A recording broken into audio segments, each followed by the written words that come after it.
Hello, everybody. Today it is Neil speaking here for the reading club.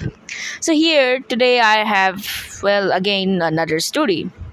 So this is called The Walrus and the Carpenter. Maybe you have heard it before or never heard it at all, but definitely you know what a walrus and the carpenter is, and yeah, they do not match.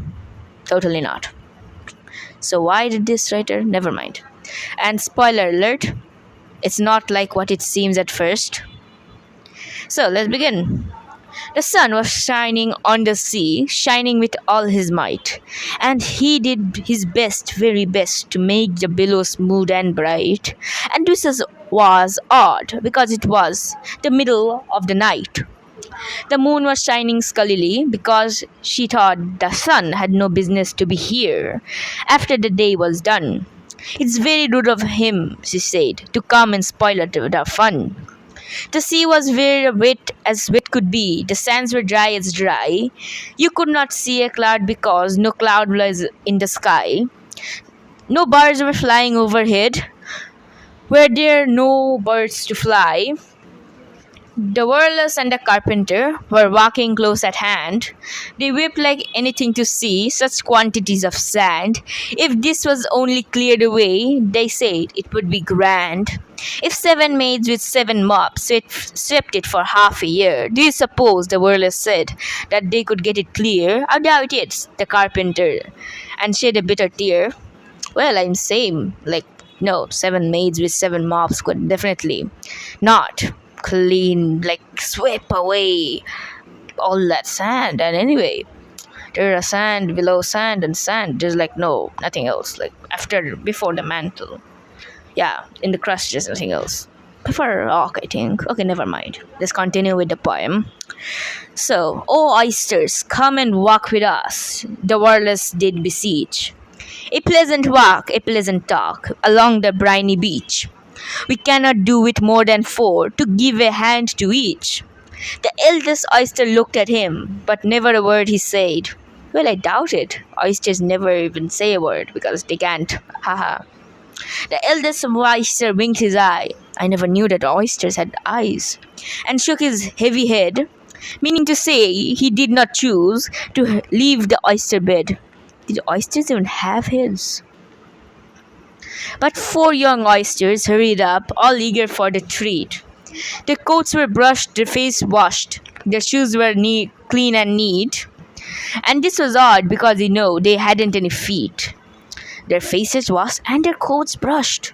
Man, how can someone do they even have hands to brush their coats? Haha. Okay. 4 other oysters followed them, and yet another 4, and thick and fast they came at last, and more and more and more, all hoping through the 40 waves, and scrambling to the shore. The Walrus and the Carpenter walked on a mile or so, and then they rested on a rock conveniently low. How low was it? And all the little oysters stood and waited in a row. The time has come, the Walrus said, to talk of many things, of shoes and ships and sealing wax, of cabbages and kings. How does those get together, shoes and ships and sealing wax? And of cabbages and kings, man. And why the sea is boiling hot? Well, not always, the sea is not always boiling hot, it's sometimes cold. And whether pigs have wings, but wait a bit, the oysters cried, before we have a chat. For some of us are out of breath and all of us are fat. No hurry, said the Carpenter. They thanked him much for that. A loaf of bread, the Walrus said, is what we chiefly need. Pepper and vinegar, besides, are very good indeed. Now, if you're ready, oyster dear, can we begin to feed? But not on us, the oysters cried, turning a little blue. After such kindness, that would be a dismal thing to do. The night is fine, the Walrus said. Do you admire the view? It was so kind of you to come, and you are very nice. The Carpenter said nothing, but cut us another slice. I wish you were not quite so deaf. I've had to ask you twice. It seems a shame, the Walrus said, to play them such a trick.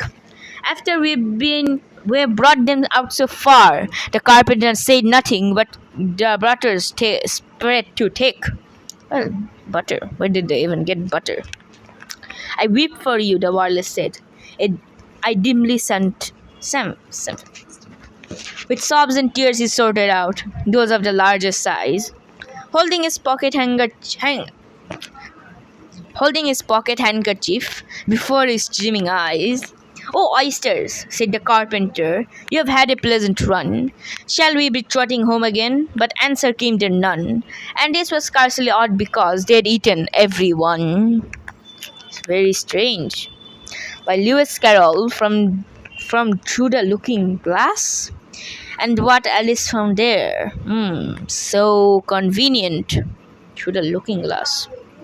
Looking glass? Well, I think I have a looking glass. Well, I'll find it and I can read it for you guys. In 1872. That's old. So that's all for today, everybody. Thanks for hearing. Like and subscribe to the channel if you're new here. And if you have any questions or any suggestions on what else I could do, please write down the comments below. Bye, and have a nice time.